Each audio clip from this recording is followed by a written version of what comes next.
Hi, everybody, and welcome to Houston Life on this Wednesday, June 3rd. I'm Derrick Shore in Studio B at Channel 2 Studios. Courtney Zavala holding down the fort at home. So glad to have you with us today. Thanks so much. I know, Studio 1H.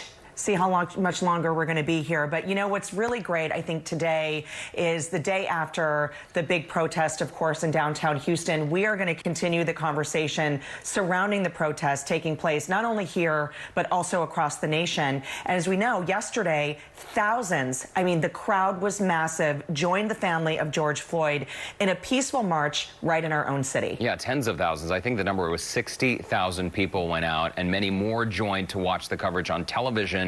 Houston's own rapper Bun B was one of the event's organizers and had a very powerful message to share with the crowd. Houston is unified. Houston stands together in solidarity against racism, against police brutality, against racial injustice. We stand for everything that means something under God's word.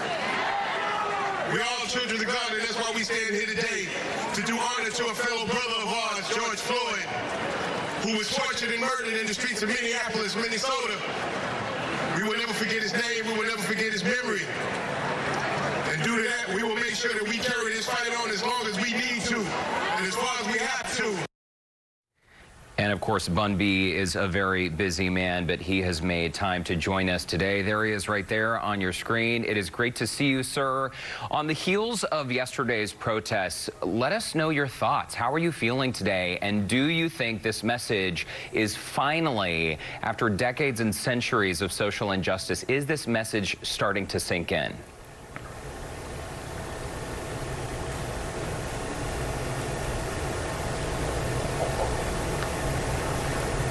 Bun, I think you might still be muted. I think you're hearing us, but we can't hear you. Okay, there we go. There we go. Go for it. There we go. Yeah, well, first of all, thank you guys for having me. I woke up today very proud to be a Houstonian. I'm so proud of my city and the way we stood together yesterday, the unified message that we sent to the world from the Houston community. And yeah, I do think you can look at the diversity of the crowd that gathered yesterday, and I do think that the message is starting to resonate more and more with people.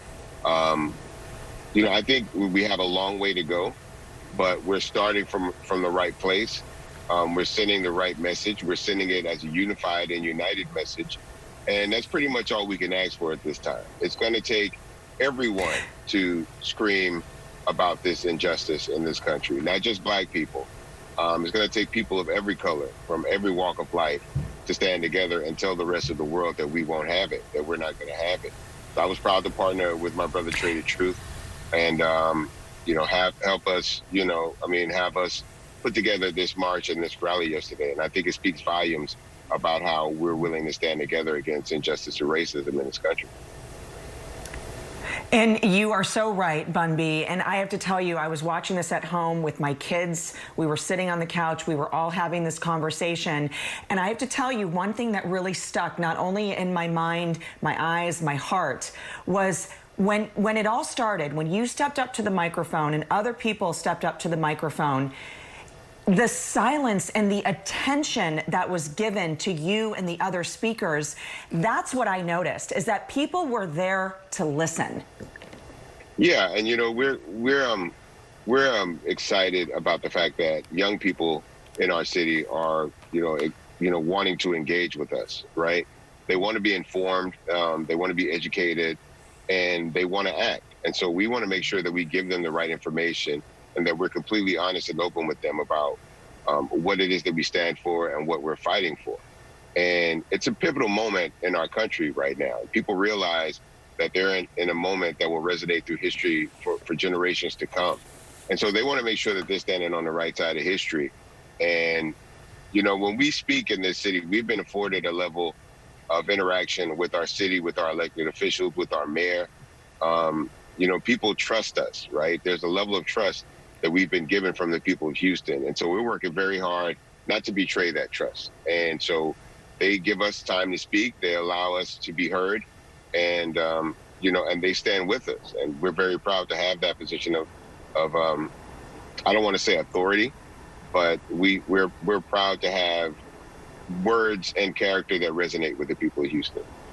Bunby, I think that for a lot of people who may be struggling to really understand just the degree of social injustice that so many people in our community have been facing for generations, in that effort, sometimes people have trouble starting this conversation. Maybe they post things on social media that are a little awkward or unintentionally offensive.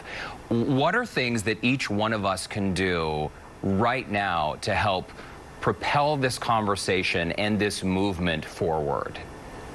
Well, I think the first thing we need to do is educate ourselves about these things. Let's not come to the table with any preconceived notions about what exactly is happening in our country.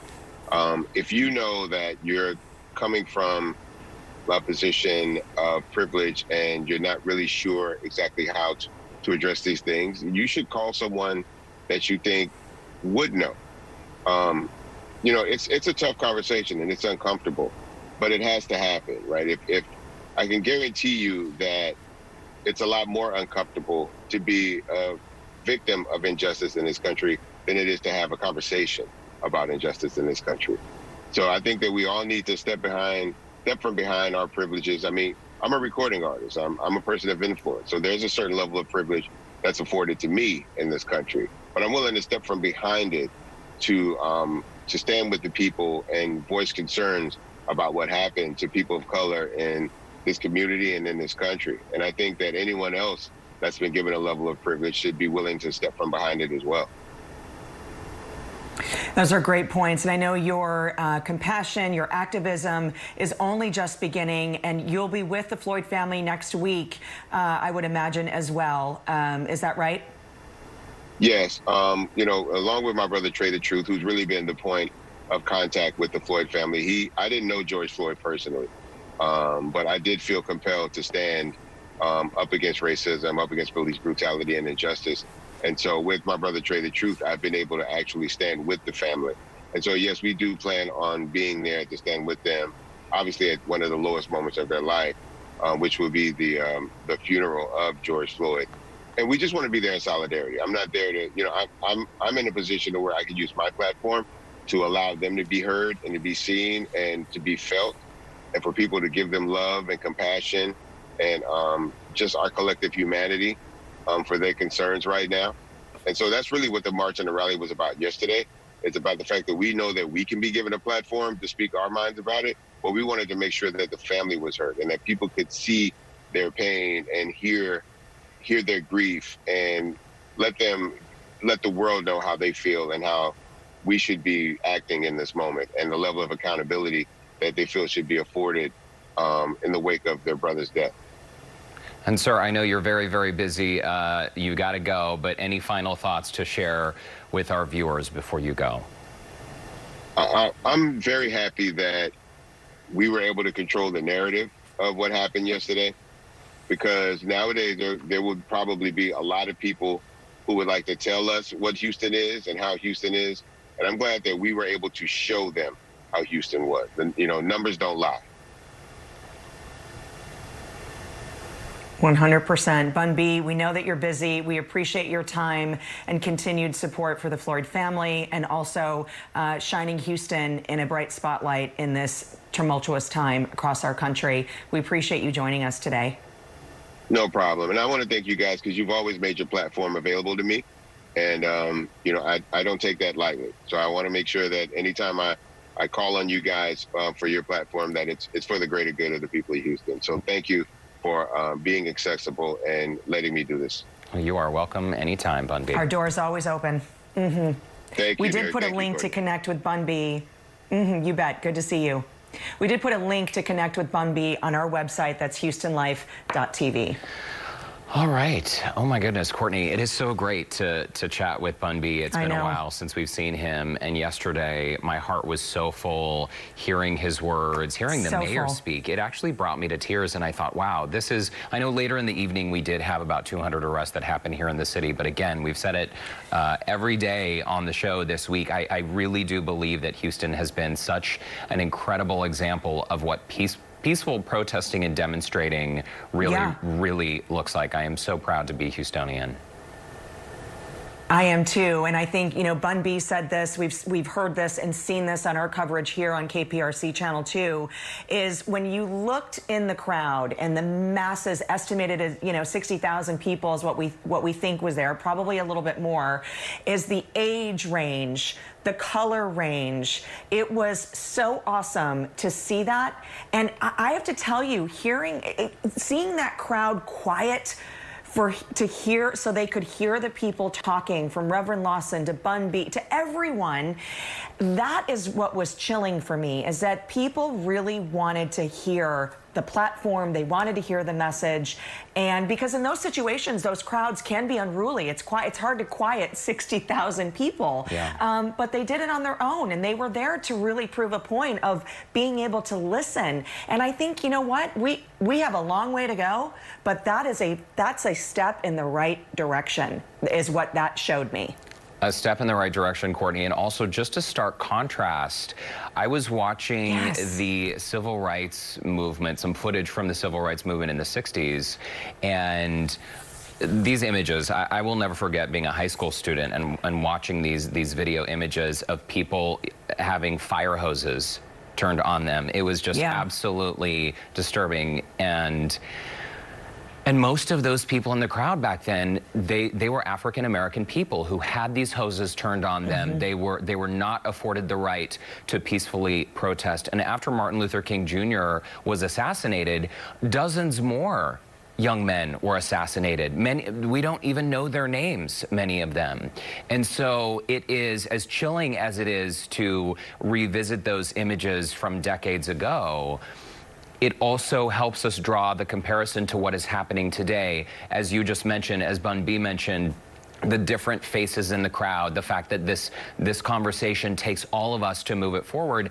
And what I keep coming back to in my mind, and again, because we're all looking at Facebook and at Instagram, one of the issues that comes up with white privilege is that oftentimes people don't understand the privilege they have been afforded.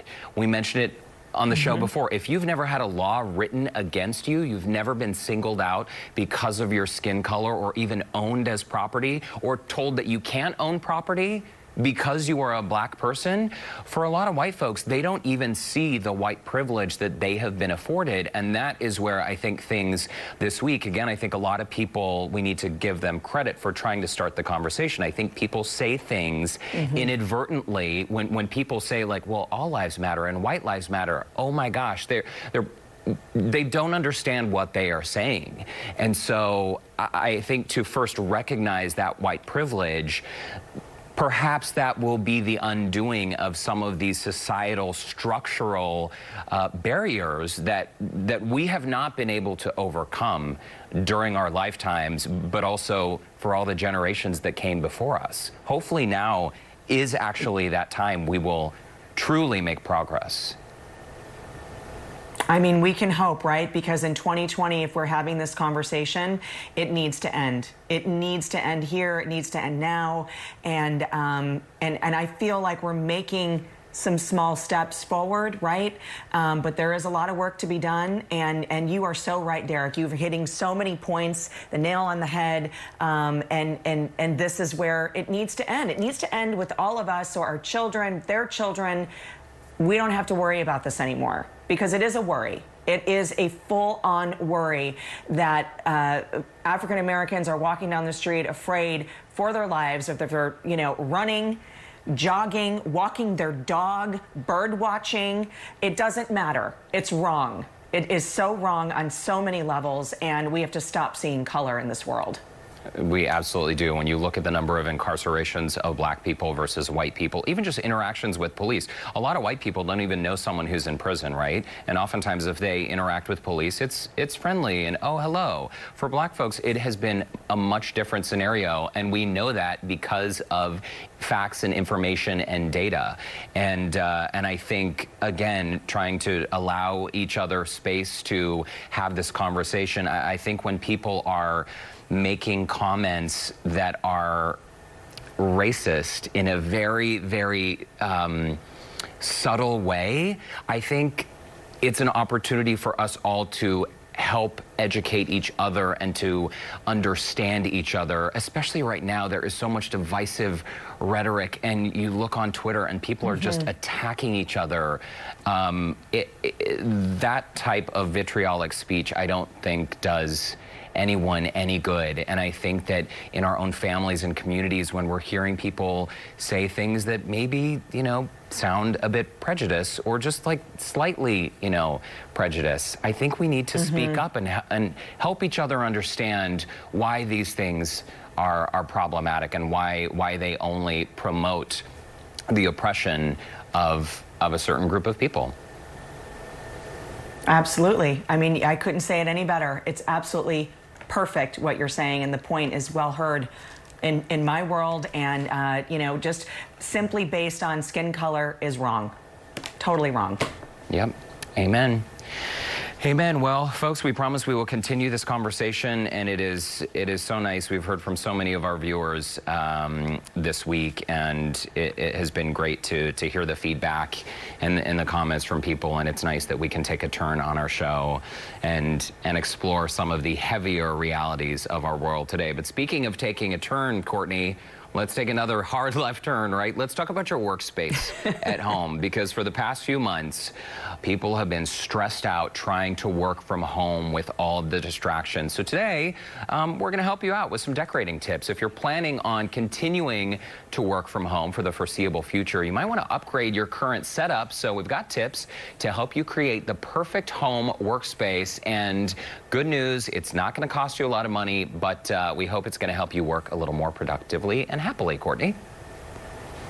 Absolutely. And speaking of productive and happy, it's Wine Club Wednesday. This is volume 2, y'all. You can sip along with us as we try 3 Texas wines in a virtual taste test. Did you know that Texas is the 5th largest wine producing state in the nation? I did not know that. Sommelier Sean Beck is going to lead us in the tasting. These wines are $20 and under, and I have to tell you, they do not disappoint. They certainly do not. And some good news to share, folks. The Houston Zoo reopens today. After the break, we'll have details on what you can expect for a fun and safe time with your family. We'll be right back. Well, welcome back. My kids are so excited about this next segment because after 2 months of being closed, the Houston Zoo is now open to the public. It happened today. This is the perfect place for a fun family outing and to admire all the animals you love. Yeah, it is such exciting news. Tex is excited as well. Joining us now to explain the new safety protocols in place, Jackie Wallace, Senior Director of Public Relations with the Houston Zoo. Jackie, it is so great to see you there. We miss you, and I know a lot of folks really miss going to the zoo. What's your advice? Because I hear your website almost crashed when people found out tickets were on sale again. Not almost, it did. Oh dear. We broke the internet last week. But that is one of the new protocols. Every single person who wishes to visit the zoo, that's whether you're a member or a member of the general public, you must have a reservation. You get that at houstonzoo.org, but every single person who wants to come must go online and make those reservations. And when you're there, you'll be asked if you wish to come morning, midday, and afternoon. And that's so that we can help social distance and keep folks flowing on our one-way path a little bit easier. And we see that you're wearing your mask. The giraffe is trying to get his or her FaceTime in. So talk to us about the protocols, what to expect when we all come back in and join the zoo. Yes, Joshua, the giraffe, is here to help me tell you every single Houston Zoo employee will be wearing a mask, a face covering. We are highly encouraging everyone who does visit us to wear one as well. This is for our safety, your safety, and the safety of our animals. And also, like I said, we have a one-way path. You're going to get to see a lot of your favorite animals like the whooping crane sea lions, giraffes, rhinos, and even maybe baby elephant Nelson if he's out when you're here. And also, one of the really neat things is we have really stepped up our disinfecting. We have teams walking around. They look like the Ghostbusters, but they're wearing these backpacks with disinfectant, and they're hosing things down all day long. That's great, Jackie. And we just saw a picture of the map up on our screen. So if people want to get familiar with this new one-way path, they can visit your website, familiarize themselves with that new one-way path. And also, just to reiterate what you said, there is sort of like a timed entry, right? So you buy your tickets online, and then you show up during a very specific window. That's right. They're 3 times a day that you can enter, and they're in 2-hour increments. You don't have to visit the zoo in those 2 hours. You can stay as long as you like. That's your entry time. So if you choose the 9 to 11, you just have to enter between those times.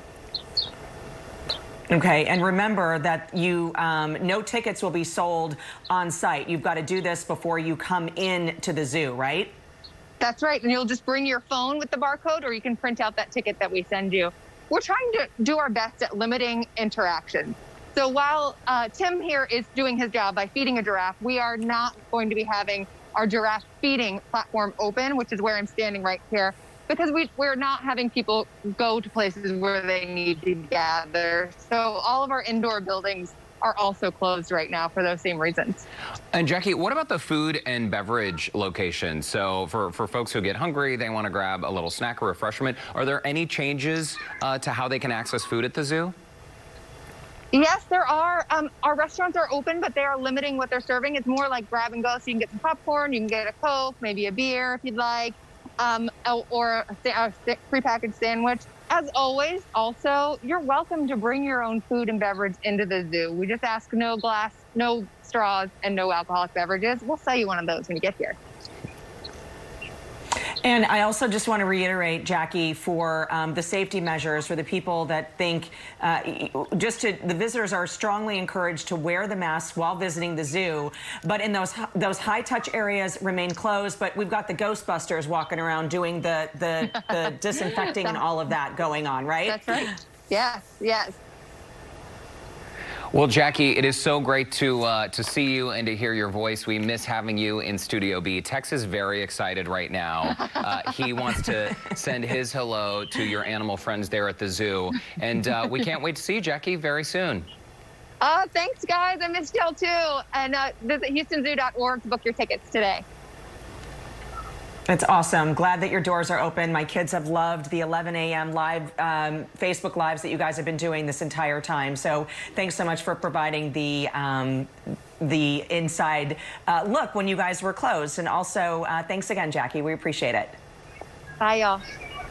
And still ahead on Houston Life, see how one Santa Fe ISD said farewell to the class of 2020, including a teacher who shared a very special surprise with her students. We'll be right back.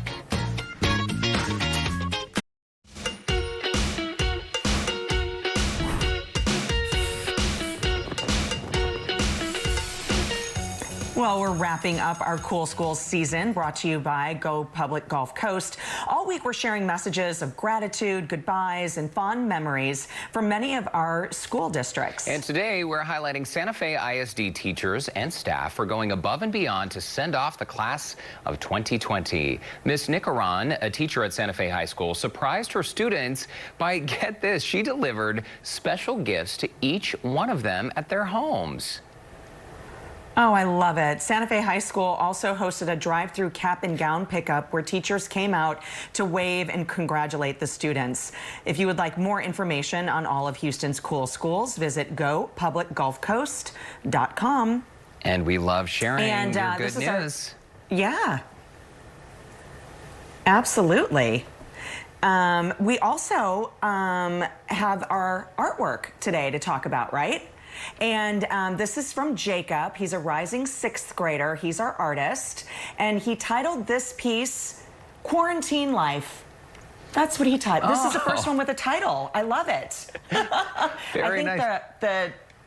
Oh my gosh. The zeros in 2020 are toilet paper? Toilet paper rolls. Yeah, I see it now. Oh my gosh. Very, very nice. Yes. Nicely done. I know. I love it. Thank you, Jacob. You did a great job. Thank you, Jacob. And that is officially the first time I think we've seen toilet paper included in one of the artwork submissions. So another thing that one of our viewers sent in that we absolutely loved, one of our viewers, Karen, sent in some pictures of completed jigsaw puzzles she had done with her mom, Joan. And this is great because so many of us have rediscovered our love for putting together puzzles. You know, we've done a handful of hours at home. They definitely try my patience. But it looks like Karen and Joan had a really good time. And I understand, Courtney, they plan on framing them and hanging them on the wall. I know. They actually completed 3. And I have to tell you, these are not these look like tough jigsaw puzzles. They're very detailed, but they plan on gluing them and framing them. As you see, there's 2 of them there that are framed, and she's going to put them in the guest room. So isn't that beautiful? Ladies, you did such a great job. I love it. And I'm sure that probably took hours and hours of time. Didn't one of our guests suggest using Mod Podge? If you have a puzzle that you want to save, you can just smear Mod Podge on it and then frame it to immortalize all the hours you spent creating it. I love it. It's good work of art, though. At least you get to keep it.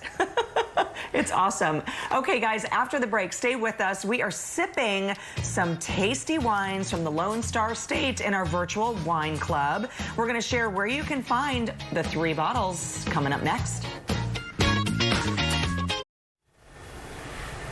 Well, Texas has a long history of wine production. You know, the sunny and dry climate of the major wine-making regions in our state have drawn comparisons to wines from Spain, France, and Italy. Yeah, and Courtney, I didn't realize we have more than 400 wineries in our state. So in today's edition of Wine Club Wednesday, we are tasting 3 different labels. One is owned by a Houston family, and sommelier Sean Beck takes us on a tour of Texas wines.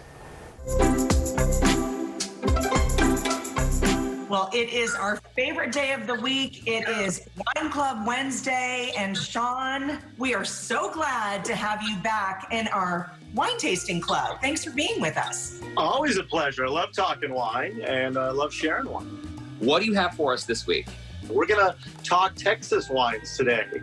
Well, let's get started because, as we like to say, our glasses are empty. Which one are we starting with? We're going to start with the white today, which is actually owned by a Houston couple. Dr. Stan Duckman and his wife, Lisa, founded this winery several years ago.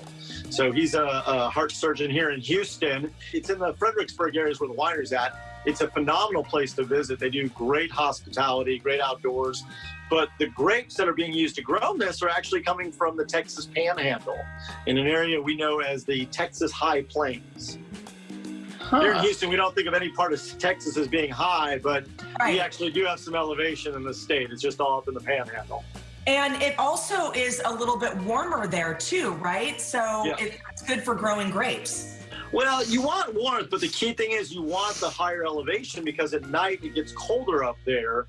And much like us, right, we can't sleep in the Texas summertime when our air conditioning goes off at night. And the grapes can't go to sleep if their air conditioning goes off at night. So it's one of the reasons you don't see grapes being really grown around Houston is it just stays too warm at night for the grapes to kind of settle down, sleep, and then go back to their process of growing the next day. It's sort of tangy. It has a little bit of a bite, and I don't mean bite in too intense a way, but it is certainly a bit tart. So Duckman specializes in doing Italian varietals, which have done really well in Texas. And this is an Italian grape called Vermentino, which is often called the green grape. And it does have that kind of burst of like green citrus and herb, but it's really crisp. It's definitely like a great bracing refreshment when you're in this humidity that we've got going on. What are we talking price-wise? This one should retail for around $13 a bottle. You know, it is hard for Texas to do super inexpensive grapes and wine because we're, you know, a more challenging environment. But we are starting to get that niche down where we can make some really good everyday drinking wine. It is delicious. We have a couple more wines to get through. Courtney, do you want to move along to the rosé? Of course. I was waiting to say, pour the rosé. You know how I feel about the rosé. Sean, the color of this one is so beautiful. Yeah, and this guy is probably the one that's doing the most to make Texas beloved nationally. This is a gentleman by the name of Kim McPherson. He's a second-generation Texas wine grower. His dad, Doc McPherson, started planting grapes in the 60s. I think he makes, across the board, the best wines in Texas. This is his Cinsault Grenache blend, and it has a little bit of the white grape we just tried in the white also blended in there, which is not uncommon to blend a little bit of white with a little bit of red. Compared to the first wine, this is very, very smooth, not quite as tart. I like them both. It's interesting how dramatically different they are. Yeah, and at the end of the day, rosé really should be more of an like inviting drink, right? It's less of a food wine and more of something like, look, I need refreshment. I need something that looks good in a glass. I need something that makes me feel good. And his rosé clicks all of those boxes, and it's probably the best value in Texas wine. This particular rosé I thought was really interesting because it smells so fruitful, but in the taste, it doesn't linger. You know, sometimes a rosé can be very sweet, especially I think when it's got that bolder color to it. I think both of those wineries we're talking about are people who are very concerned with the Texas legacy, and so they only use local grapes, they only use single vineyards, and they focus on the areas like the Texas High Plains that do higher quality fruit. Let's move along to our red wine, and this, we've chatted about this before. I love a great label on a bottle. Very pretty. Yeah, and these guys are like the younger generation of winemakers. This is actually like a co-op between two pretty hip young winemakers. He has their own label called Wine for the People, and they call it the Grower Project because all they're trying to do is find great vineyards around Texas and celebrate them. So this is a Sangiovese they do from a single vineyard in the Texas High Plains. Not too much skin contact, which is why the color's kind of light, almost Pinot Noir-esque. This is a wine you could easily put a light chill on. Classic pizza wine, but very fresh, very aromatic, and it's probably grown at one of the highest elevation sites. You're almost 3,500 feet above sea level where this winery is grown. And you know, this is so crazy because this is not like a true red where you feel like the boldness. This is so light and beautiful. I think this is a good one maybe for somebody who wants to get introduced to a red and kind of, you know, is mostly like a white or a rosé drinker. This is a lovely glass of wine. That color is so beautiful. I'm not sure if our viewers can see this. It is just a little lighter. Sean, what's the price on this one? This one would be at the top of the line for like what we're doing today. This one's around 20. Okay. But it's still not bad for what it is. But think about that. Single vineyard, hand-picked fruit, high-quality vineyard for $20 a bottle. Just very quickly in review before we let you go, Sean. So you started with this white. That one is around $13 to $14. $13 to $14. Then we had the rosé. Best value in Texas, it's under $12, and I think you can find it at Specs right now, or with me at Backstreet Cafe. Well, cheers, my friend. And I love that we shined a spotlight on the Texas wines because I'm a fan. I'm really loving all of them. Another 3 great selections by you. Cheers, Always everybody. pleasure. Cheers. You know, Courtney, last weekend, I actually went to Specs. I ran into Tangi Patton and her husband, Mike. We had our masks on, of course, but scoping out the wine aisles, and there's so many there. The great thing is you can just do the 3-pack and pick it up directly from Sean. Yeah, you can. So you don't need to drive around. It's $49.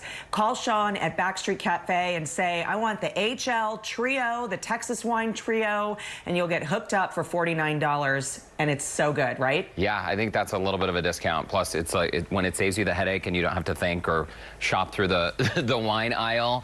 Well worth the trip over to Backstreet. Sean, thank you for that. That was fun, Courtney. Can't wait for next week's wine. What are we calling it? Wine Tasting Wednesday? Whatever we're calling it. Wine Club. Oh, wow. That's unfortunate. You okay, boo? I mean, I wasn't really paying attention. I was just tasting the wine, but that's the point. I just read the words. Okay. Still ahead on Houston Life, from storage needs to lighting solutions. We've got tips to help you upgrade your home workspace on a budget. That's next. Well, for many of us, you know, we were thrown into this home office thing like automatically. And if you're planning to work from home for the foreseeable future, you may want to look into really upgrading your current workspace. Yeah, if you're working like in the bathtub, in the bathroom, maybe you want to rethink that, right? Design Gallery and Model Home Branding Manager Lee Crowder is here with tips to help us improve our home workspace on a budget. Lee, it's great to see you. Thanks for joining us. Obviously, I'm kidding about the whole work in the bathroom thing, but for a lot of people at home, one of the challenges is that they don't have a dedicated home office. So let's start with that person. If you do not have a home office, where do you begin? So if you don't have a home office, we know that the kitchen table is a perfect place to start. You've got a ton of space, and that's a really big thing when you're working from home, is having space really to spread out. You need to be able to work effectively. But I think it's really good to have parameters. You don't want to be working while everyone's eating breakfast or have your laptop out while dinner is happening. So make sure that you set those time parameters. You know, I'm going to be working from this time to this time. And that way everyone can enjoy, you know, their meals and what they're doing at home without kind of getting kind of in your workspace. And then at the end of the day, it's really important to put everything away. So maybe you have a cart and you can put all of your computer and your work stuff on the cart, put it in the closet. Or if you've cleaned out your kitchen lately in your quarantine time, maybe you have an empty cabinet that you can put everything in that cabinet. And then you can truly enjoy the evenings, the weekends, without seeing your laptop on the dining room table.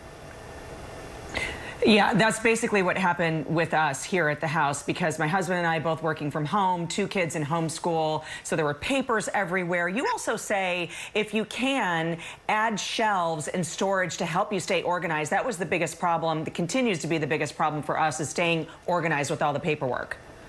Oh my gosh, it's huge because, you know, you're used to having all the space and storage at your office. Your kids are used to having their desks, and all of a sudden we're in kind of this strange place. So the way I've set it up here at one of our studies is I've actually used a dining table where you can have 2 people face each other and they can work. You have your laptops. Now I have a little privacy as to what I'm doing. But then I have these shelves that provide a ton of storage for me to put whatever I need to put on there, for, you know, my husband or my child to put their stuff and have storage there. And then, you know, when you do go back to work, this can then be transformed back to kind of a normal study or a normal office setup. A lot of people at work may have these standing desks, Lee, or at least just a nice office chair, like an ergonomically supportive office chair. For folks who do not have those things at home, and I'm guessing that's most of us, we don't have that at home, how do we compensate? Okay, so we do not want anyone to go buy anything. We want you to use what you have at home. So you want to see what I use as my sit-stand desk? Okay, it's pretty fancy. Yes. So I have this basket, and honestly, the biggest thing when you're looking for height is to make sure that it's at your waist height. So you may have some Amazon boxes that are laying around. Maybe this is a nice storage piece. But now all of a sudden I can stand and actually have some nice posture. I've taken a break from sitting in a chair, and I have my own sit-stand desk. Pretty fancy. And then the other thing is... so easy. Yeah. It is. Who knew? And then obviously having an ergonomic chair is really important, but you're probably working in a dining chair. Well, beach towel to the rescue. So you're going to take your towel, roll it up, and now all of a sudden I have a lot of great support. I can have my shoulders back, and I can feel so much better while I'm working during the day. So who knew that a beach towel was all it took? Yeah, a nice lumbar support. And I think one of the ironies of being at home, Lee, is that for many of us, home is our sanctuary. We're comfortable there, but working from home can be really uncomfortable. Let's talk about breaks during the day and how you can sort of set those boundaries so that you don't find yourself truly just working all day at that dining room table. Oh my gosh, it's really important. So the alarm on your phone is your best friend. Set it for regular breaks. Maybe it's once an hour, you get a 5-minute break to go walk your dog, go walk around the block, even just standing up. It's really important to get that fresh air and just kind of a mental break that you normally would get at the office, just walking down the hall, talking to someone about a project. You don't have that ability at home. So make sure that you are using that alarm on your phone to take those breaks continuously through the day. And Lee, you also say it's really important to make sure you have good lighting, whether that's natural light or some kind of light fixture in your workspace. Yeah, so obviously the elephant in the room is this awesome natural light that we have here in the room I'm in. So if you can find a space that has natural light, it is so great for alertness. You're actually going to be more productive. It helps with those of us whose eyesight is not so great anymore. So natural light is #1 key to a great workspace, but we know that not everybody has that opportunity. So adding some task lighting is always really great. And even actually replacing your bulbs. So if you have light bulbs in your house that are that warm glow, replace those with an LED that's more of a daylight, and that's going to give you a little bit brighter light. And then lastly, just make sure that the brightness is up on your computer so you can see everything more clearly. And Lee, very quickly, we've got about 10 seconds left. If someone has like an old, depressing, dusty silk plant in their office, how about we replace that with some fresh plants or fresh flowers? Yes, let's have some fresh flowers to give us a little oxygen, make us feel good. It's just a great wellness tip, absolutely. It really is. You have some great tips for us all together. I was taking notes. I need to go back and tidy up our workspaces at home. Lee Crowder, thanks so much for joining us today. And to connect with Lee, you can visit HoustonLife.tv. Thanks, Lee. Thanks, guys. And coming up next on Houston Life, a local musician shares his experience at yesterday's march for George Floyd downtown. Leroy Cook speaks up about how to continue the conversation and how we can all be part of it after the break.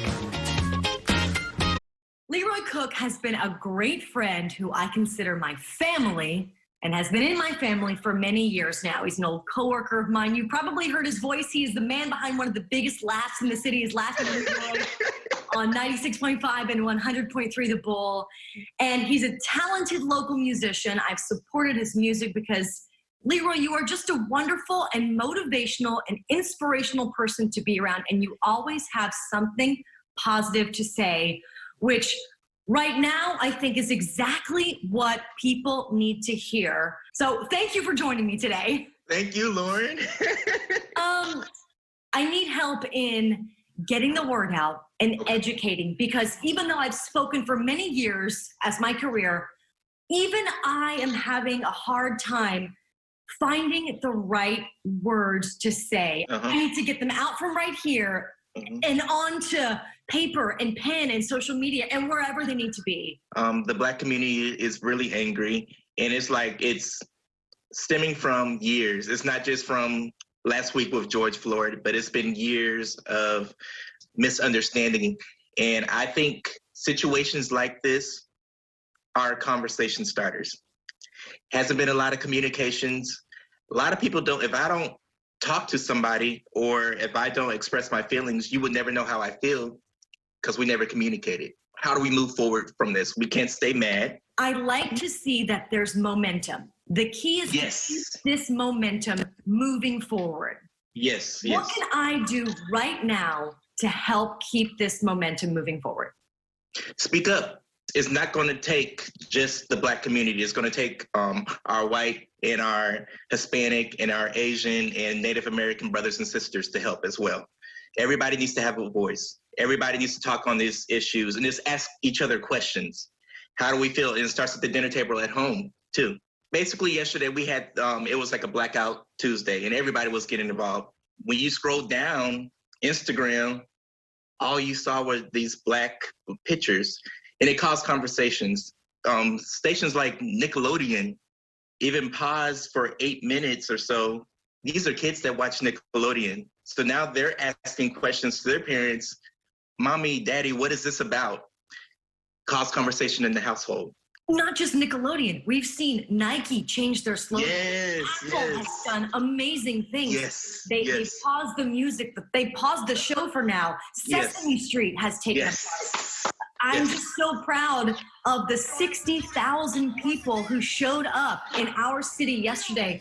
I get goosebumps thinking about the 60,000 people in town marching for George Floyd. And Leroy Cook, you were there. Yes. And it's just a sight to see. Coming from our car, walking over the bridge to going down there, it was just a lot of love. Everybody speaking to each other. Cops were there not to push us away, but they were there also speaking.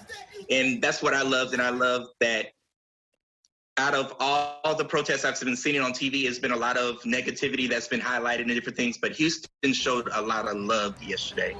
We radiate off love. We need more of it, Lauren. There's so much information all over the internet, and it's easy to get caught up in, but you have to know what you're posting and you have to stand behind it.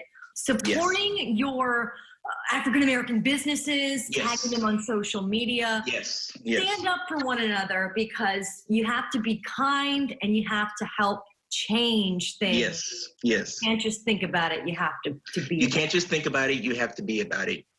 You have to speak up. Leroy Cook, thank you so much for joining us. I need to end on that big laugh of yours because it just... Oh, man.